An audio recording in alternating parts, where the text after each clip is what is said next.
Hello friends, welcome back to my channel. आज मैं आपके लिए एक नए और मजेदार कोरियन ड्रामा की एक्सप्लेनेशन लेकर आई हूँ। और अगर आप ऐसे ही और कोरियन ड्रामा की एक्सप्लेनेशन देखना चाहते हैं तो आप मेरे चैनल की प्लेलिस्ट में जाकर देख सकते हैं। तो चलिए आज की कहानी की शुरुआत करते हैं। कहानी शुरू होती है युनसू से, जो एक दरवाजे को पासवर्ड से खोल रही होती है। तभी चान वहाँ आकर पूछता है कि तुम क्या कर रही हो। वो कहती है कि ये दरवाजा नहीं खुल रहा है। चान कहता है कि मुझे पता है। वो पूछती है कि क्या तुमने लॉक का पासवर्ड बदल दिया है। चान हाँ कहता है। युनसू इसकी वजह पूछती है तो चान कहता है कि ये मेरा रूम है, हमारा ब्रेकअप हो चुका है और मैं नहीं चाहता हूँ कि अब तुम मेरे घर में आओ। इसके बाद चान उसे वहाँ से जाने के लिए कहता है। युनसू बहाना बनाते हुए कहती है कि मुझे वॉशरूम जाना है। चान कहता है मुझे पता है कि तुम झूठ बोल रही हो। वो कहती है कि जल्दी करो वरना मैं यहीं तुम्हारे दरवाजे के आगे गंदा कर दूंगी। चान कहता है कि तुम वॉशरूम यूज करके सीधा अपने घर चले जाना। युनसू मान जाती है। फिर चान उससे छुपाकर अपना पासवर्ड डालता है। अंदर जाकर युनसू कहती है कि यहाँ आए मुझे काफी टाइम हो गया है, आज भी तुम्हारा रूम काफी साफ है। चान कहता है कि तुम्हें तो वॉशरूम जाना था। ये सुनकर युनसू वॉशरूम चली जाती है। उसकी हरकतों से चान को बहुत इरिटेशन हो रही होती है। बाहर आकर युनसू कॉफी बनाने लगती है। तभी चान पूछता है कि तुम क्या कर रही हो। वो कहती है कि क्या मैं तुम्हारे लिए भी कॉफी बनाऊं, हनी। चान कहता है कि मुझे कुछ नहीं पीना है और मैं तुम्हारा हनी नहीं हूँ। युनसू सोचती है कि कहीं इसने नई गर्लफ्रेंड तो नहीं बना ली है और कुछ सोचकर वो अपने ऊपर कॉफी गिराकर कहती है कि अरे मेरे ऊपर तो कॉफी गिर गई है। चान कहता है कि तुमने ये जानबूझकर किया है ना। युनसू ये कहकर वॉशरूम की तरफ जाती है कि मैं अपनी ड्रेस धोकर आती हूँ। चान को उसकी हरकतों पर बहुत गुस्सा आ रहा होता है। थोड़ी देर बाद युनसू चान की शर्ट पहनकर बाहर आती है जिसमें वो बहुत सेक्सी लग रही होती है। उसे ऐसे देखकर चान हड़बड़ा जाता है। वो कहता है कि तुमने मेरे कपड़े क्यों पहने हैं और वो भी व्हाइट शर्ट। युनसू कहती है कि मेरे कपड़े गीले हो गए हैं, वैसे मैंने वही इनर वियर पहने हैं जो तुम मेरे लिए लाए थे। चान कहता है कि तुम्हें तो वो पसंद नहीं थे। युनसू कहती है कि पहनने के बाद वो अच्छे लग रहे थे। फिर वो उसके पास जाकर कहती है कि क्या तुम मुझे उनमें देखना चाहते हो। चान कहता है कि मैं देखना तो चाहता हूँ लेकिन हम दोनों अब लवर्स नहीं हैं। युनसू कहती है कि हम दोनों फिर से लवर्स बन सकते हैं। चान कहता है कि तुमने खुद मेरे साथ ब्रेकअप किया था, क्या तुम वो दिन भूल गई हो। अब हम उनके ब्रेकअप वाला दिन देखते हैं। युनसू गुस्से में जा रही होती है और चान उसे रोक रहा होता है। वो उससे कहता है कि मैं खुद को बदल लूंगा। युनसू कहती है कि तुम्हें याद भी है कि ये बात तुम मुझे कितनी बार बोल चुके हो। वो कहता है कि फिर मैं क्या करूं, इस बार मैं पक्का बदलने की कोशिश करूंगा। युनसू कहती है कि तुम नहीं बदलने वाले हो, इंसान इतनी आसानी से अपनी आदतें नहीं बदलता है, वैसे भी तुम मेरी फीलिंग्स नहीं समझते हो। वो कहता है क्या तुम मेरी फीलिंग्स को समझती हो, तुम्हें मेरे एफर्ट्स क्यों नहीं दिखाई देते हैं। युनसू कहती है कि बहस करने से कुछ नहीं होगा। वो कहता है कि फिर हमें क्या करना चाहिए। युनसू कहती है कि हमें अलग हो जाना चाहिए। ये सुनकर चान पूछता है कि क्या तुम ब्रेकअप करना चाहती हो।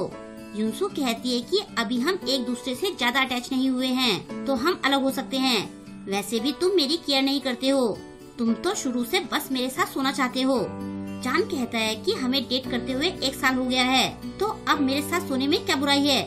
युनसू कहती है कि तुम सोने की बात इतनी आसानी से कैसे कह सकते हो, मैं ये नहीं करना चाहती हूँ, तुम्हें तो बस अपनी पड़ी है, आज के बाद मुझसे मिलने की कोशिश मत करना। अब कहानी वापस प्रेजेंट में आती है। चान उससे कहता है कि तुमने मुझसे ब्रेकअप कर लिया था तो अब तुम ये सब क्यों कर रही हो।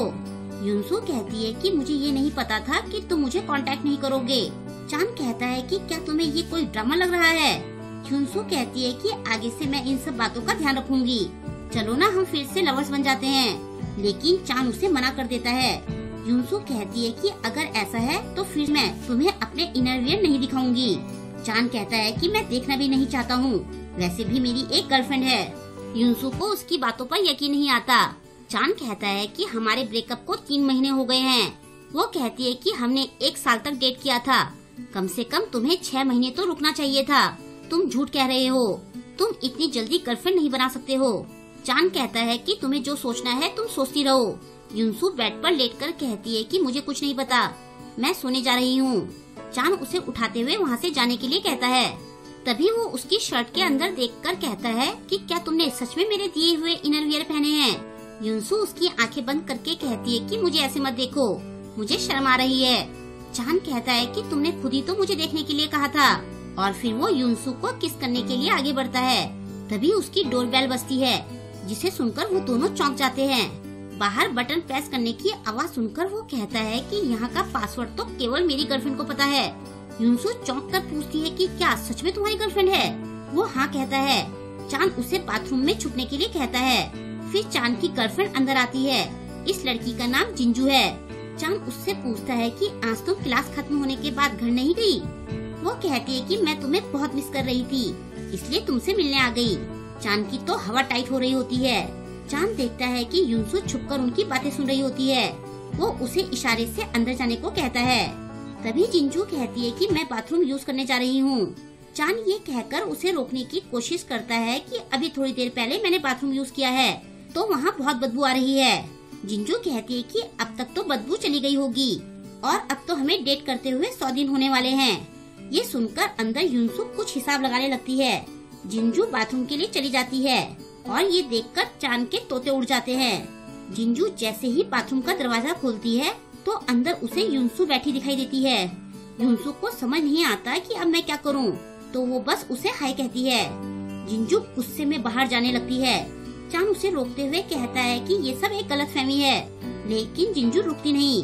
लेकिन तभी पीछे से युनसू उसे दीदी कहकर बुलाती है। ये सुनकर जिंजू रुक जाती है। युनसू सोचने लगती है कि अब मैं क्या कहूँ। कुछ सोचकर वो कहती है कि क्या तुम मेरे भाई की गर्लफ्रेंड हो? मैं युनसू हूँ, चान की बहन।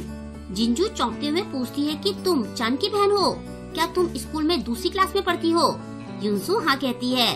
चान भी युनसू के साथ मिलकर कहता है कि ये मेरी छोटी बहन है। जिंजू उससे पूछती है कि तुमने चान की शर्ट क्यों पहनी है? चान कहता है कि इसने अपने कपड़ों पर कॉफी गिरा दी थी। जिंजू उससे कहती है कि तुमने पहले मुझे ये सब क्यों नहीं बताया? चान कहता है कि मैं तुम्हें ये बताने वाला था। जिंजू कहती है कि मुझे लगा कि तुम्हारी अपनी एक्स गर्लफ्रेंड के साथ अफेयर चल रहा है और तुमने उसे बाथरूम में छुपा रखा है। फिर जिंजू बाथरूम यूज करने चली जाती है। तब जाकर वो चैन की सांस लेता है। चान उसे थैंक्स कहता है और पूछता है कि तुम्हें कैसे पता कि मैंने अपनी बहन को उससे नहीं मिलवाया है? युनसू कहती है कि ये तो बस मेरा लक काम कर गया। चान हंसते हुए कहता है कि आज तो मैं भी लकी रहा। युनसू कहती है कि मुझसे ब्रेकअप के 1 हफ्ते बाद ही तुमने गर्लफ्रेंड बना ली थी। वो कहता है तो इसमें चौंकने वाली क्या बात है, हमारा ब्रेकअप हो चुका था। ये सुनकर युनसू अपने कपड़े चेंज करने चली जाती है। जाने से पहले चान उसे कहता है कि मैं तुम्हें कॉल करूँगा, लेकिन युनसू उसे मना कर देती है। तभी जिंजू आकर उसे रोक देती है। जिंजू चान को वहाँ से जाने को कहती है।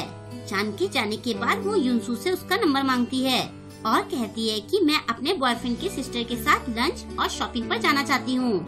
फिर वो उसके कान में कहती है कि तुम बाद में मुझे चान की एक्स गर्लफ्रेंड के बारे में भी बताना। ये सुनकर युनसू के चेहरे पर हवाइयाँ उड़ने लगती है। वो घूर कर चान को देखती है तो चान उसे नंबर देने का इशारा करता है। युनसू उसे नंबर दे देती है। फिर जिंजू उसके गाल खींचकर कहती है कि तुम बहुत क्यूट हो, हम दोनों आगे फ्रेंड्स बने रहेंगे। युनसू हाँ कहती है और फिर वो वहाँ से चली जाती है।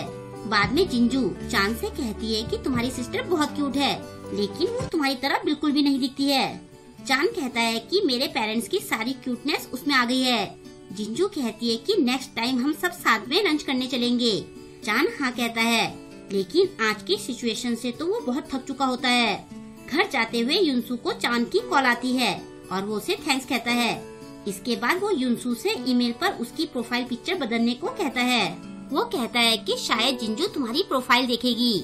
युनसू कहती है कि मैंने ईमेल पर फोटो नहीं लगाई है और वहाँ मेरा नाम भी अलग है। चान कहता है कि वैसे तुम पर वो इनरवियर अच्छे लग रहे थे। युनसू उसे गाली देकर कॉल काट देती है। थोड़ी देर बाद युनसू का फ्रेंड उसके पास आता है। युनसू अपने ख्यालों में खोई होती है। वो उससे पूछता है कि क्या तुमने अपने कपड़ों पर कॉफी गिरा दी? क्या तुम्हें कॉफी पसंद है? क्या तुम घर जा रही हो? युनसू अपनी धुन में खोई हुई सारे सवालों के जवाब हाँ में देती है। फिर वो लड़का कहता है कि चलो हम लवर्स बन जाते हैं। युनसू हाँ कहती है।